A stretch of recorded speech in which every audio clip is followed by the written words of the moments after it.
그분이 체포 동의안 가결에 찬성을 했다라고 딱 이렇게 못을 박아놓으셨어요. 진짜로 어떻게 하세요? 근데 무기명이잖아요. 아니 그 본인이 답변하시면 되죠. 부모님께 큰절 올리고 양이원영으로 쓰고 싶은데 어떠시냐 그랬더니 의원님이 경선에서 많이 떨어진다면 대한민국 정치는 아직 멀었다. 이렇게 나는 몰랐네 그대 마음 변할 줄. 광명이 이제 좀 바뀔 때가 되지 않았습니까? 사람을 좀 바꾸면 광명이 훨씬 더 빛나고 품격 있게 그리고 시민들을 빛나게 할 수 있습니다. 네, 저 양희원 형이 제대로 한번 지역 정치 해보겠습니다.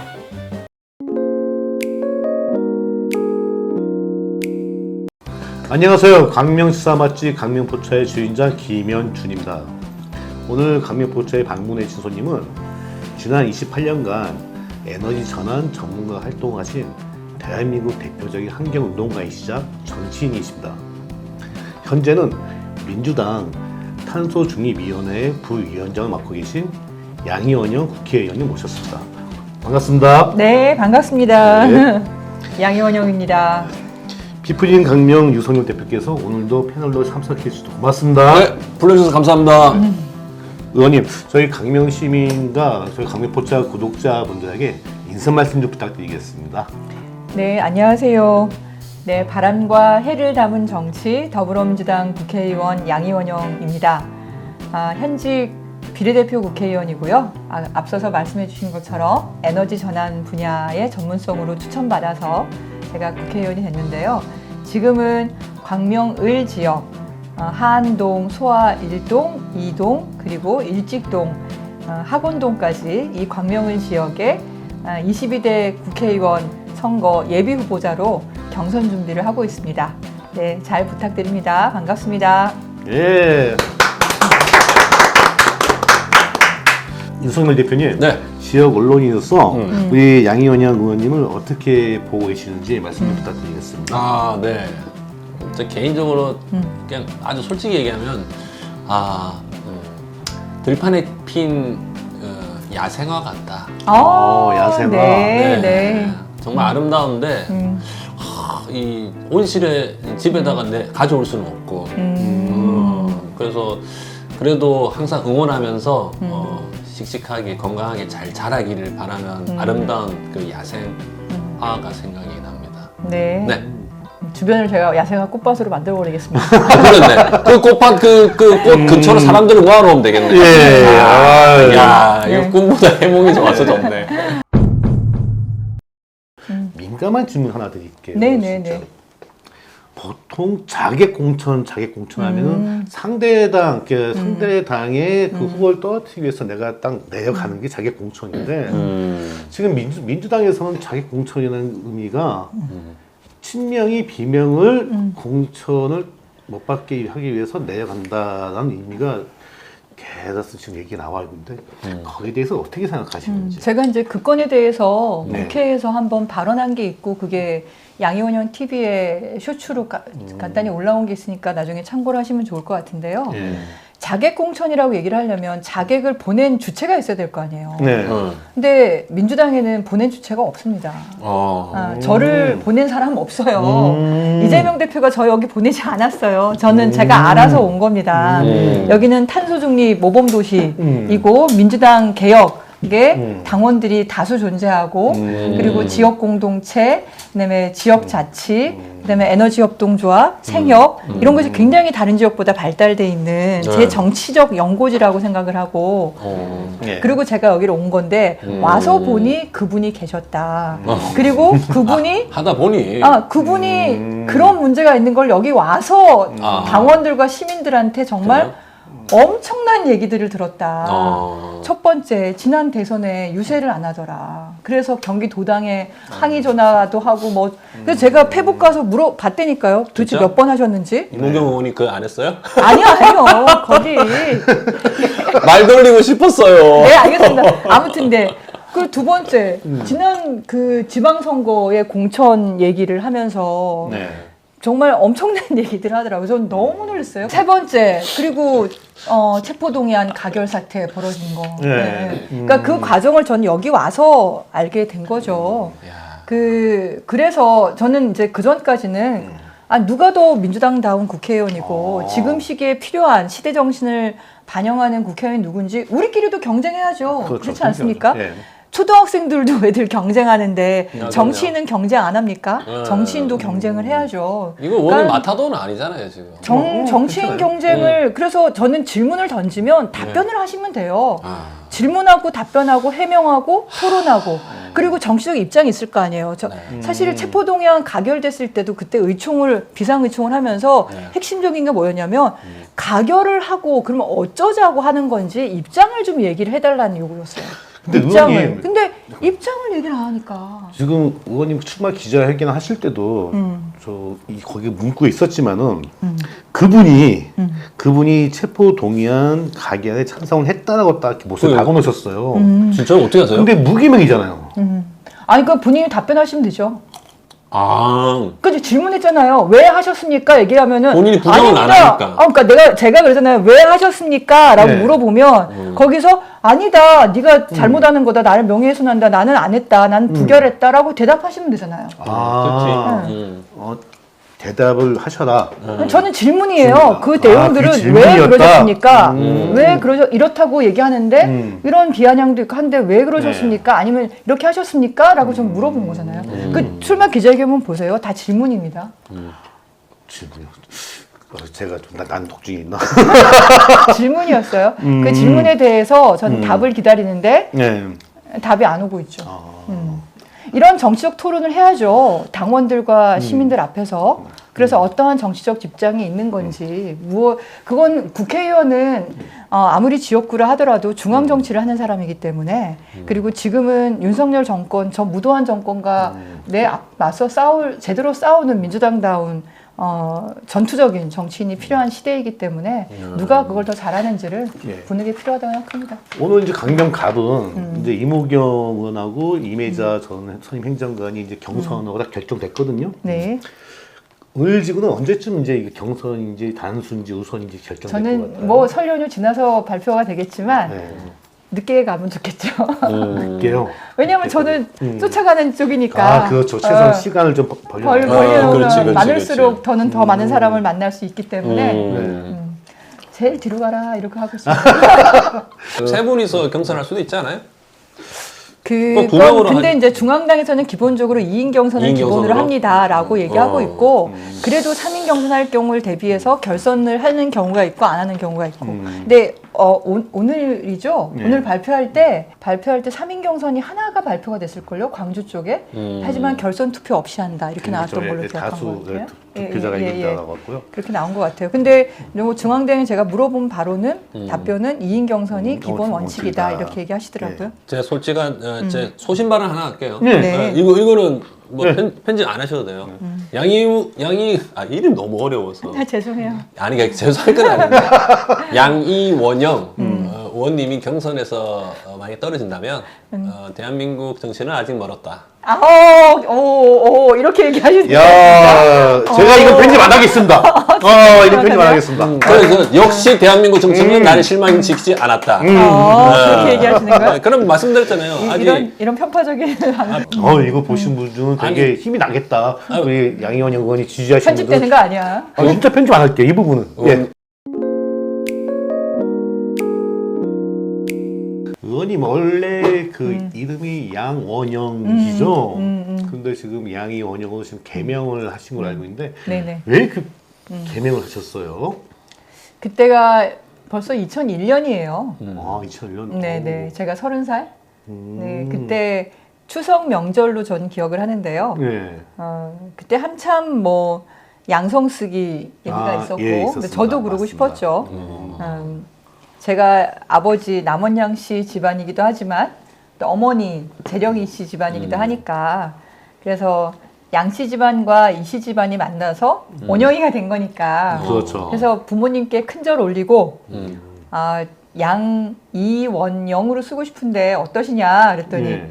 아버지가 그런 게 있어? 좋네 이러시더라고요. 그렇게, 네.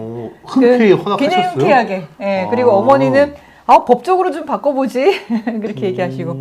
그래서 그 다음부터는 제 이름은 양이원영이었고 예. 제가 쓰는 모든 글에는 그 이름으로 나오게 된 거죠. 그리고 국회의원 될 때 양이원영으로 냈더니 예. 주민등록 등본에 있는 이름으로 써야 된다는 거예요. 그래서 처음에 등록할 땐 양원영으로 등록을 하고 나서 네. 개명을 해가지고 양이원영으로 다시 쓰게 된 거죠. 그럼 저는 6원 성렬이 돼야 근데 이제 제 이렇게 개명 성을 두 개를 쓰는 걸 보고 예.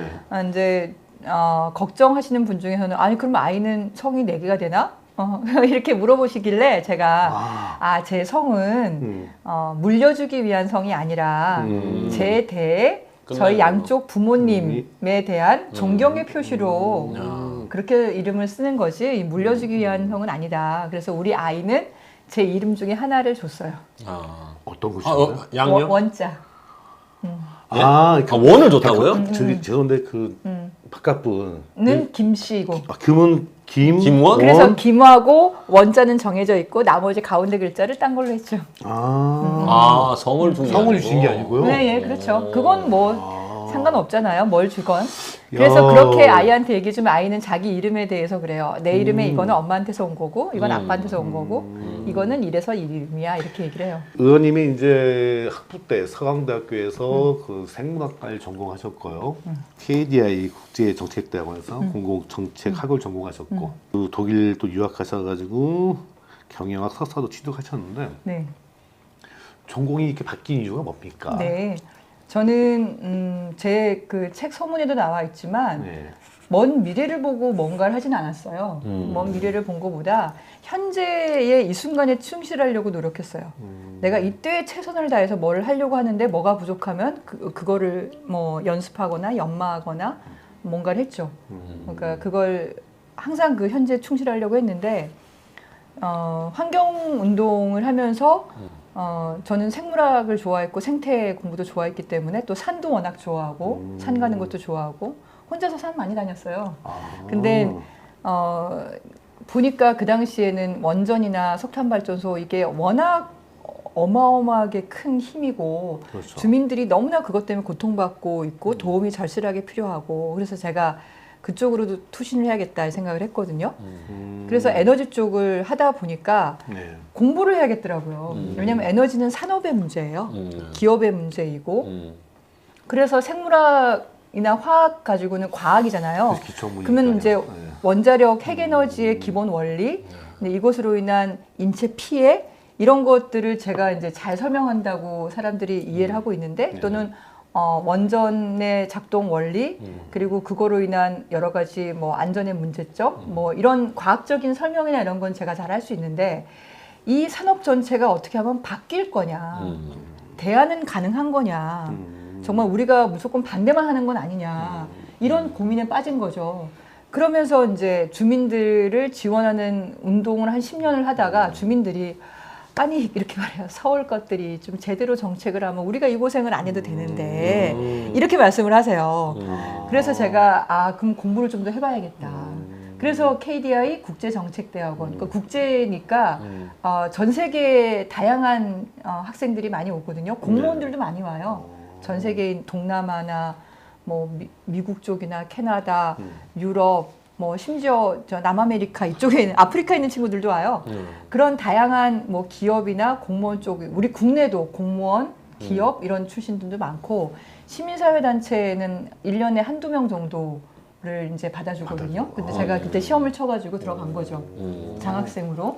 어쨌든 그렇게 해서 이제 공공정책과 공부를 하다 보니까 이제 경제학 공부를 하게 되고 그리고 나중에 이게 에너지 산업을 이해하려면 기업을 이해해야겠다 싶어서 회계학 공부를 하게 되고 재무 공부를 하면서 결국 독일 가서 MBA까지 하게 된 거죠. 그때 2000년대 초중반만 해도 우리나라는 원전을 하는 이유가 싸니까 한다. 있잖아요. 근데 보니까 전 세계의 원전 그렇죠. 가격을 보니까 다 비싸. 완전 비싸. 그럼 우리나라는 왜 싸고 다른 나라는 왜 비싸지? 또 재생에너지도 우리나라는 비싸. 그럼 딴 나라는 다 싸대. 그럼 왜 도대체 다른 나라는 싸고 우리가 비싸지? 이게 궁금하잖아요. 궁금하셔가지고 이렇게 네. 공부를 더 하셨구나. 그렇죠. 그래서 그거를 공부를 계속 더 한 거죠. 좀 가볍게 네, 이건 이제 네. 그 밸런스 게임 좀 하나 해볼게요. 네, 밸런스 게임. 의원님도 이제 자녀분이 계시죠? 네네네. 나이가 지금 어떻게 돼요? 우리 아이가 네, 아이가 이제 초등학교 졸업하고 중학교 들어가죠. 그러면서 딸이요? 얘 딸이에요. 딸 하나? 네네. 아, 되게 늦네요. 네네. 41에 나와서 41에? 네, 저도 네. 36에 애를 낳았는데 늦게 낳았다고 했어. 41에 네네. 그래서 예. 우리 와이프한테도 아직 희망이 우리 애가 없거든요. 첫애 아, 초대. 첫애이자 네. 마지막에. 그 자녀에게 직업을 선택을 해주신다면 지금 전에 했던 환경 운동가의 직업을 선택해 줄 건지 아니면 정치인을 추천할 건지 평범한 직장인을 추천할 건지. 지가 하고 싶은 대로 하는 거죠. 우문이 한답이네. 그래도 이게 밸런스 게임이어서 걔가 나한테 하나- 물어본다고 하면 네, 선택을 해주신다. 네가 하고 싶은 거 해라. 그렇게 할 것 같은데. 아니 그건 이제 밸런스 게임이 아니고. 그건 선택을 내가 아, 지금 내 일이 아닌데 밸런스 어떻게 해. 게임이었어요? 어차피 해도 선택해야 되고 애가 안 할 무조건? 거거든요. 그러니까 이제 만약에 무조건 의원님께서 선택. 야, 이거 하나 셋 중에 하나를 만약에 선택을 해야 한다 하면 대답을- 근데 그 셋 다 우리 아이가 지금 관심이 없는 건데.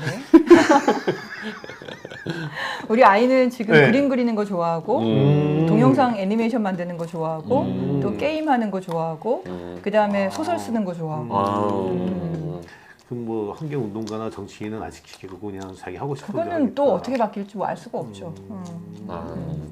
네. 아이에 대한 거는 어쨌든 자기가 하고 싶은 대로 하고 근데 얘가 벌써부터 고민을 하더라고요.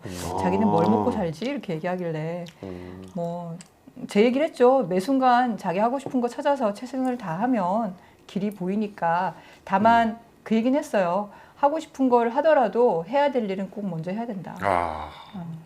이제 21대 국회도 이제 4개월 정도 남았지 않습니까?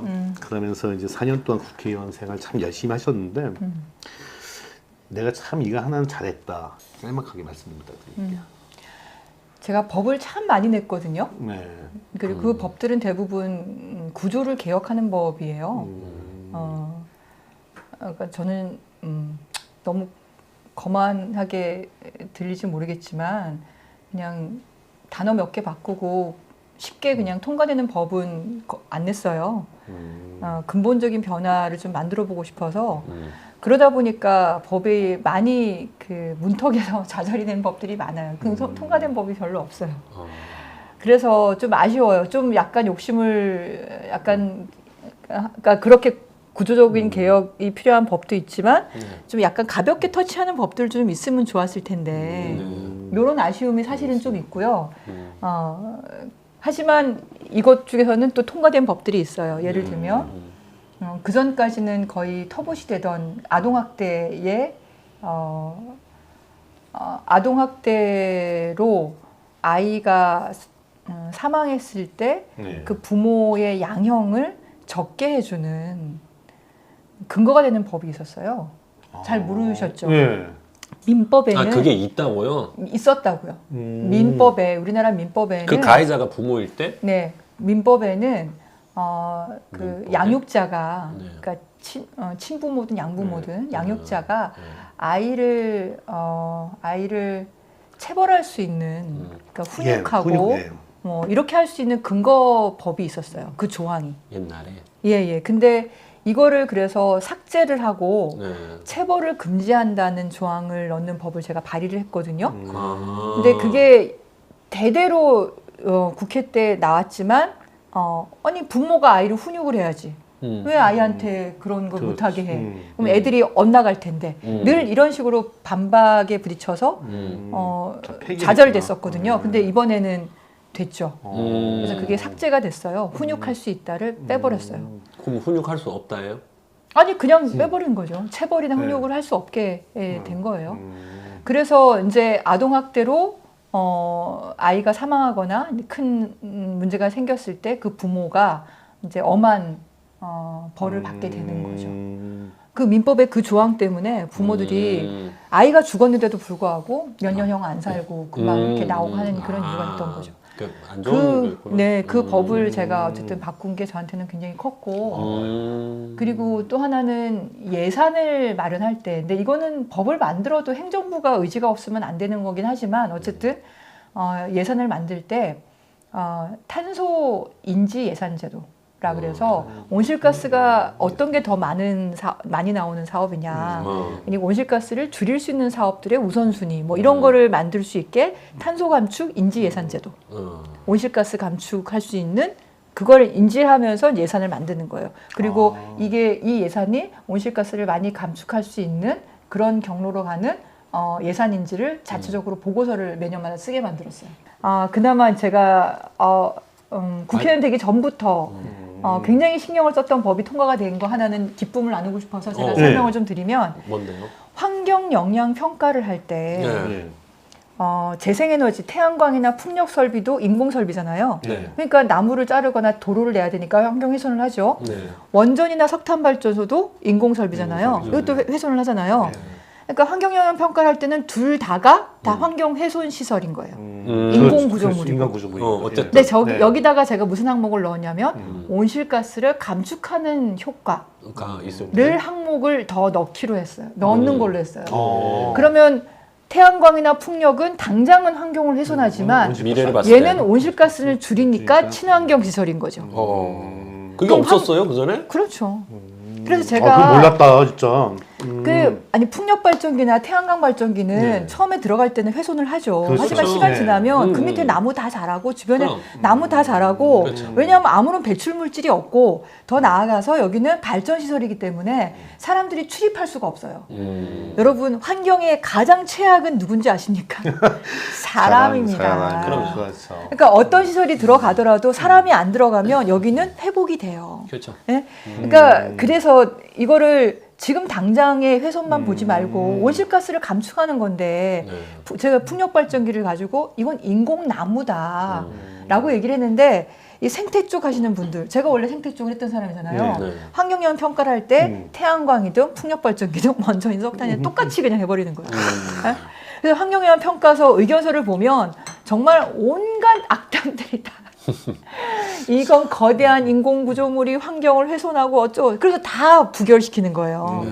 그래서 그거를 제가 환경부 장관을 만나서 설득을 하고 차관을 만나서 설득하고 담당 국장을 만나고 거기에 있는 연구원을 만나고 심지어 그게 안 돼서 100개의 의견서를 제가 다 분석해가지고 질의하고 그리고 법을 냈는데 꼼짝을 안 하는 거예요. 근데 공무원들이요? 거기도 그렇고 뭐 저쪽 여당도 그렇고 근데 양쪽 간사위원들한테 제가 계속 어필을 했거든요. 근데 이번에 올려주셔가지고 통과가 이번에 됐어요. 대한민국 국회의원이 뭐 울며 겨자 먹기로 법을 바꾸고 있구나. 자, 22대 국회의원 선거도 2개월 채 안 남았습니다. 그래서 지금 지역 정치에 관련된 질문을 드리고자 하는데요. 강명시 아니면 강명을 지역구의 현안이 있으면 무엇이라고 생각하시는지. 저는 뭐 다른 지역도 마찬가지겠지만 네. 지금은 최우선 과제는 민생이에요, 민생. 최우선 과제는. 인생. 네, 경제예요, 경제. 먹고 사는 문제. 이걸 어떻게 할 거냐. 이게 지금 최우선 과제이고 저 광명의 특수성을 감안했을 때 광명의 지역 경제를 살릴 수 있는 방법이 뭘까를 고민을 한 거죠. 그래서 제가 1호 공약을 광명 시민들 우선 고용, 광명의 기업들 우선 협력 업체로 선정하는 것. 이 두 가지를 가지고 1호 공약을 낸 거죠. 네. 광명은 뭐 신도시들도 앞으로 그럴 텐데 그렇죠. 광명은 또 특별히 더 지도 이번에 시민과의 대화 때 보셨죠? 네. 광명의 지도를 보면 다 개발이에요. 3기 신도시, 재건축, 재개발, 네. 도시개발, 네. 거기에다가 지하철까지. 이거는 기정사실이에요. 네. 이걸 얼마나 더 빨리 할 거냐, 더 효율적으로 할 거냐, 시민들의 목소리를 더 반영을 해서 잘할 거냐만 남아있는 거지, 지하철을 하겠습니다. 이건 의미가 없어요. 이미 그거는 기정사실이에요. 그거는 국민의힘도 그렇잖아요. GTX-D 노선. 그렇죠? 그리고 우리 뭐 여기 있는 의원님들, 여기 뭐 시장님들 다 그 노선 얘기하지 그거를 반대하는 사람이 누가 있어요. 그렇죠. 그러니까 근데 그거를 누가 할 거냐. 그래서 제가 모토를 만들었잖아요. 우리 시민의 손으로 만드는 빛나는 광명이다. 이 광명이 한 단계 업그레이드 되는 시기로 지금 가고 있는 아주 역동적인 시기인데 이걸 누구 손으로 할 거냐? 광명 시민의 손으로, 광명 기업의 손으로 하자. 광명 을지구, 특히 하안동, 소화동 같은 경우, 특히 하안동 같은 경우는 그 교통 문제가 상당히 심각하거든요. 네네. 그러다 보니 또 재건축 문제도 있고. 네, 그렇죠. 여기서 봤을 때 그 교통 문제나 어떤 재건축 문제에서 어떻게 의원님이 갖고 계신 어떤 그 방안 같은 게 좀 있나요? 저는 이 건은 지자체장과 얼마나 협력을 잘하는 국회의원이 역할을 할 거냐의 문제인 것 같아요. 제가 보기엔. 그리고 정치를 잘하는, 일을 잘하는 국회의원의 역할이 필요하다. 그러니까 지자체장은 이제 행정가로서의 역할이 좀 한정돼 있다는 반면에 국회의원은 정치인이거든요. 정치인의 역할은 넘나드는 거예요. 그렇죠. 넘나드는 거. 그러니까 서울시장과 경기도지사와 서울시의원과 경기도의원과 광명시장과 광명시의원과 그리고 여기 지역에 있는 시민들과 이 전체를 네트워킹 시키고 그리고 어느 한쪽으로 행정부가 제대로 역할하도록 만드는 그걸 일상적으로 어떤 누군가가 리드를 해야 돼요. 그게 리더십이거든요. 네. 그런 일을 하는 사람이 여기는 필요합니다. 그러니까 뭐 없나요? 노선이 예? 광명이 없나요? 보니까 보니까 저는 이번에 기재부 땅 저거조차도 제대로 해결이 안 되는 걸 보고 어디요? 기재부 어디 땅이요? 복지관요. 여기 철선 저기 하안동 그 어디요? 아 여기 그 저기 서울 근로자 여성, 예, 복지관 근로자 저기요? 네네 운동장 쓰고 그 있는 광명시장님 1호 공약이었더만요. 그 공가로 비어 있잖아요. 그 우범지대 될 수 있고 한데 얼마나 불안해요. 기재부가 지금 만든다고 계획은 발표를 사실 했어요. 기재위에 계신 국회의원이 아니어도 제가 많이 알고 있었으면 서면질이나 이런 걸 통해서 예결특위나 이런 데를 통해서 지속적으로 요구하면 그 정도는 할 수 있어요. 아, 그거 그렇게 어려운 거 아니에요. 되게 민감한 얘기하시는 건데. 지금. 네네 그 정도 할 수 있어요. 근데 그걸 이게 협력이 얼마나 안 되면 이게 참 근데 저는 의원님이 이런 말씀을 하셔야지 의원님이 어필이 될 것 같아요. 아니 그러니까 저는 왜냐면 이게 핵심이야 제가 보니까. 뒤늦게 얘기를 얘기를 해주셔가지고 아이고 좀만 더 일찍 얘기해 주시지 그러면 제가 안 그러면 쪽지에 산돼 버려가지고 잘 안 되거든요. 근데 서면 질의를 넣어야 돼요. 그러니까 네. 질의로 이거의 지역에 기재부 소유의 이런 빈 공가 건물이 있는데 이걸 계속 둘 거냐 지역 사회에 네. 이걸 빨리 부술 수 있게 뭐 초기 비용 뭐 2, 30억이라도 달라 이런 요구를 질의를 계속 넣으면 사실 그 정도의 예산 확보하는 거 그렇게 어렵지 않거든. 그러니까 그런 부분이 이제 어쨌든 협력이 잘 돼야 된다. 그리고 이번에 구름산 개발 네, 봤더니 주민들이 엄청 화가 나 있던데. 네. 누구는 처음에 질러놓고만 가고 아무 책임 안 지고 네. 그다음에 누구는 뭐 주민들한테 50% 이상만 이렇게 동의 받아오라고 그러고 근데 한편으로 행정 쪽에 대해서 그럴 수밖에 없다는 거 이해가 되거든요. 그럼 네. 여기서는 누가 역할을 해야 되냐면 네. 국회의원이 역할을 해야 되는 거예요. 국회의원은 정치인이기 때문에 행정의 어떤 한계를 넘나들 수가 있어요. 못했다고 지적하기 위해서 말하는 것이 아니라 예. 제가 하고 싶은 얘기는 그런 게 처음에 뭐 동의가 안 되더라도 어쨌든 결정을 했으면 결정한 거에 대해서 누군가는 책임을 지고 네. 그게 가야 되는데 그리고 이게 가다 보면 잘 안 될 수도 있거든요. 그러면 이걸 아까 말씀드린 것처럼 네트워킹을 하고 자리를 만들고 의견을 모으고 그래서 행정에서 할 수 없는 부분을 좀 넘나들 수 있는 어떤 정치적 리더십을 발휘하는 게 지금은 필요한데 그거를 하는 사람 없이 그냥 넉놓고 있는 상황이 아닌가. 네. 그것 때문에 주민들이 굉장히 힘들어한다. 그 말씀을 드리려고 하는 거예요. 그렇죠. 예. 그거를 누군가가 정치적 리더십을 발휘를 해야 된다 말씀드리는 거예요. 그리고 정치는 저는 결국은 판단과 선택과 책임이에요. 네. 네. 100%짜리는 없어요. 그렇죠. 없습니다. 그 시기에 어쨌든 판단을 해야 되고 네. 그리고 선택을 해야 되지. 제일 안 좋은 게 뭔지 아세요? 뭉개는 거예요. 뭉개는 뭉개는 거. 위에서 뭉개는 아, 거예요? 어디든 간에 아무런 결정을 하지 않고 이렇게 뭉개는 거, 책임지지 않는 거. 네, 그게, 그러면 누가 힘들겠어요. 그 현장에 있는 그분들이 힘든 거지. 야. 그래서 어쨌든 간담회 자리라도 만들어서 네. 각기 다 입장이 다를 거 아닙니까? 그렇죠. 근데 그 중에 어느 하나를 결정을 하고 어떻게든지 우리는 가야지. 그러니까 의원님이 지금 누구를 공격하는 게 아니고 대한 광명의 현실을 좀 정확하게 얘기해 주시는 그러니까 욕먹을 사람이 필요해요, 욕먹을 사람. 그럼요. 아니 근데 욕을 먹어야 되는데 네. 욕을 제대로 안 먹고 있으니까 욕 먹을 거죠. 사람은 그렇죠. 아까 말씀드린 것처럼 정치인의 역할은 욕을 먹는 거다. 네. 그래서 판단을 하고 선택하고 책임을 지는 거. 책임은 뭐냐면 100%짜리가 어딨냐고. 그럼 이쪽은 욕 먹고 이쪽은 환영하고. 근데 어쨌든 그쪽 어느 쪽이든 모르겠지만 가야 된다는 거죠. 그러지 야. 않고 뭉개면 안 된다고. 학생 그 운동권 출신 확실히 표현을 안 해요. 아니 그래요? 저도 그냥 네. 제가 사기는 아니고 이제 기자로서 얘기하는데 사람이 좀 약간 그 제일 무서운 게 이 그런 거 있잖아요. 포기하는 게 제일 무섭거든요. 희망을 그냥 놔버리는 게 제일 무서운데 제가 광명을 보면서 어떤 느낌이냐면 이제 정치하시는 분들을 이제 박성원 시장님하고 뭐 이건 편집하셔도 되는데 양기대 의원님 보고 어느 순간부터 시장이 2명이더라고. 아, 그래요? 시장이 2명이고 그리고 당정 협의를 안 해. 그리고 이 하는 정책 추진하는 거 보면 따로 국밥이야. 예, 시장 따로 양기대 의원 따로. 그거를 지금 얘기해 주시는 것 같아요. 그걸 이제 제가 돌려서 아니, 말씀드리는 계속 거고요. 돌려 얘기하시는데 돌려서 얘기하는데 제가 개인적으로 하면은 난 닦아 씨. 하여튼 그러니까 제가 19금 방송이라고 물어봤잖아요. 하여튼 그래서 19금이 아니고 뭐라 그러나.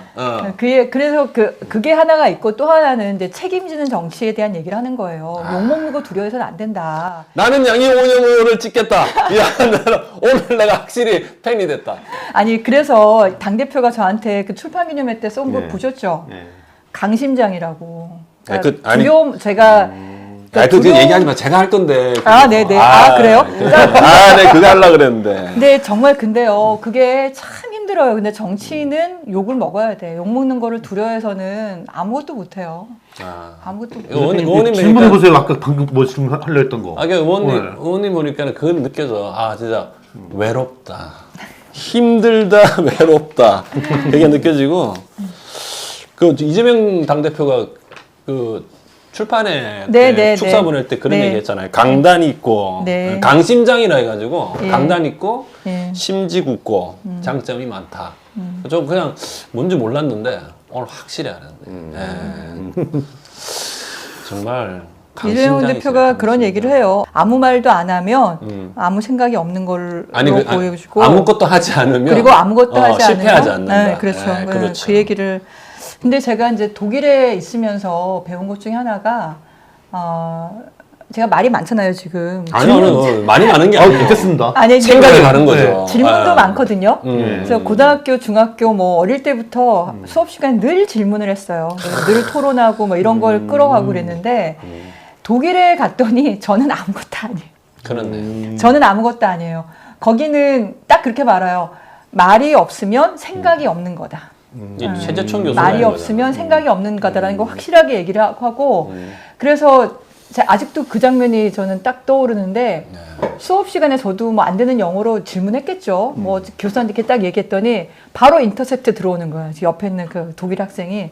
그래서 네 생각은 뭔데? 라고 딱 물어봐요. 나는 교수한테 얘기를 한 건데 얘가 저를 딱 먼저 학생이 저한테 교수한테 그런 말 하기 전에 네 생각을 먼저 얘기해 이렇게 딱, 질문하기 전에 순간 제가 당황하셨죠. 엄청 당황했죠. 당황하셨죠. 당황하셨어요. 그러니까 이렇게만 교수와 그 학생 사이에서의 이 커뮤니케이션만을 생각을 하다가 그게 아니라 교수도 또 하나의 이제 구성원인 거죠. 예, 그렇게 해서 같이 토론하는 문화에 대해서 그때 경험하고 그리고 제가 영어가 짧으니까 말을 상대적으로 좀 적게 했겠죠. 그런데 그 여자애가 나한테 그러더라고요. 말을 안 하면 생각이 없다고 생각한다. 이렇게 딱 말을 해요. 독일어로? 예, 영어로 그렇게 얘기하죠. 자, 이제 제가 사전에 저 보좌진한테 말씀드렸는데 애창곡이 있으면 혹시 준비가 되셨나? 그 얘기 안 했는데? 저는 근데 노래 좋아해요. 의원님 제목이 그리움만 쌓이네. 예, 준비해 보겠습니다. 그리움만 쌓이네. 노영심 노래죠? 네네. 예. 자, 큐.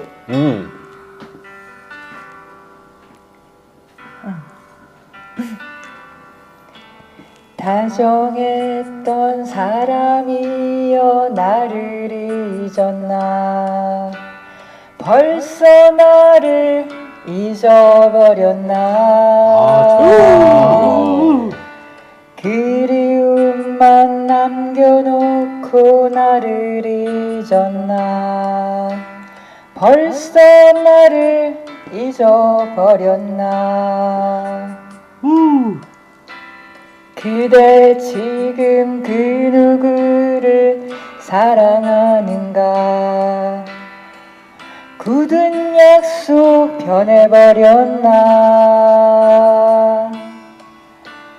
예전에는 우린 서로 사랑했는데 이젠 맘이 변해버렸나.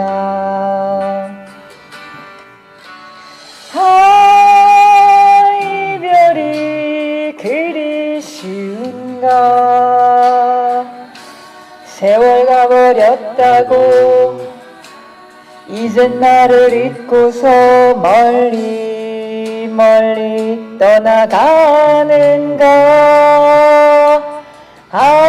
나는 몰랐네 그대 마음 변할 줄.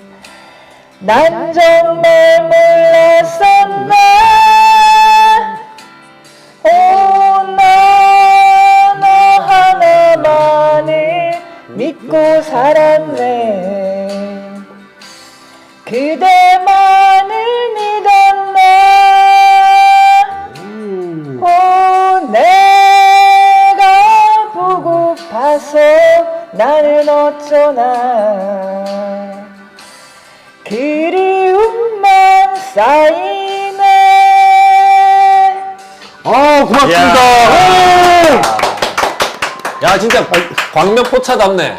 그래요? 제가 하고 싶은 얘기가 하나 있는데 지역 정치 얘기하면서 네, 하고 제가 여기 와서 이제 좀 놀란 것 중에 하나가 예.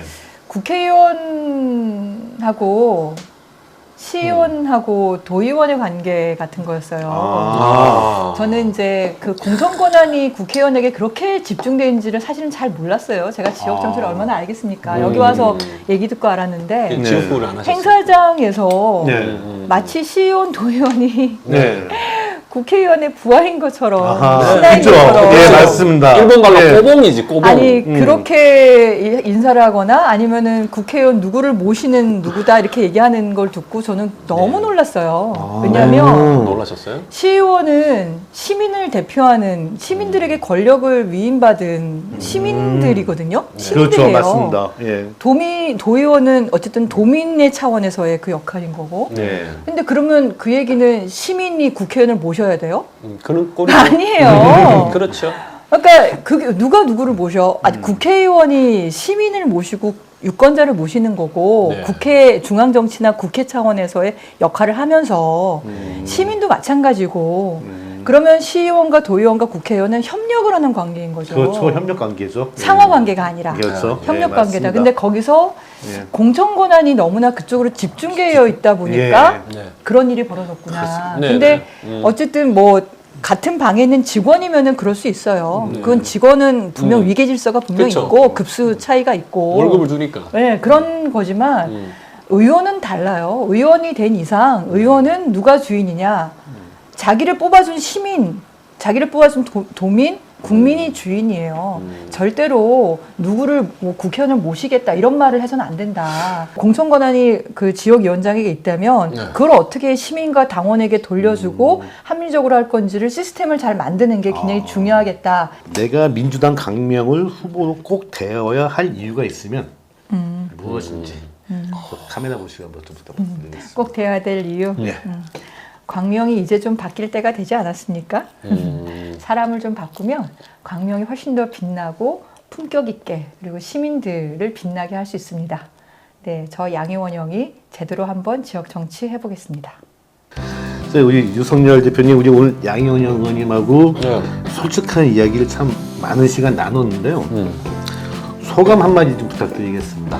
제가 93학번인데 제가 학생회 운동도 하고 뭐 이렇게 하면서 그 대학교 때 91학번 선배가 있었어요. 네. 제가 그 선배가 여성분인데 정말 걸크러시였죠. 그 선배 어떻게 지냈는지 참 궁금한데 그 선배를 만난 느낌이 딱 들었어요. 네. 정말 자기의 소신 강하고 뭔가 변화시켜야 되고 뭐 그런 선배를 만난 것 같아서 얘기하는 동안 대학교 시절로 30년 전이죠. 부상학번이니까. 그래서 너무 좋고 양희원영 어머님이 대한민국에서 정말 바꾸는데 큰 역할을 하실 거라고 믿어 의심치 않고 네, 어머님께 제가 미약한나마 힘을 드리겠습니다. 양희원영 파이팅! 오! 감사합니다. 예. 자, 이제 의원님, 이제 네. 마지막으로 저희 강릉 네. 시민들에게 네. 한 말씀 부탁드리겠습니다. 저도 나이를 먹고 엄마가 되고 하니까 어떤 생각을 하게 되냐면 나는 우리 아이에게, 우리 미래 세대에게 무엇을 남겨줄까 이런 생각을 하게 됩니다. 이 광명이 지금 새롭게 업그레이드 한참 되고 있고 앞으로도 많이 될 텐데 이 과정과 그 결과의 모든 거에서 정말 자랑스러운 부모로서 또 기성세대로서 선배로서의 역할을 제대로 좀 해내고 싶다. 네, 그러려면 권한을 위임받은 정치인들의 역할이 분명히 있어야 된다. 자고우면하지 않고 정치적 계산, 정치공학에 휘둘리지 않고 정말 앞만 보고 국민을 위해서 나아가는 그런 정치인이 되겠습니다. 열심히 하겠습니다. 감사합니다. 예, 고맙습니다. 네, 이제 강명 포차 문을 닫을 시간입니다. 오늘 강명 포차에 방문해 주신 우리 양희원 국회의원님, 우리 피프님 강명의 유승열 대표님, 진심으로 고맙습니다. 강명 포차 구독자 여러분, 다음에 강명 포차 문을 열겠습니다. 고맙습니다. 감사합니다. 다음에 또 봬요. 영상이 도움이 되셨다면 좋아요, 구독 부탁드려요.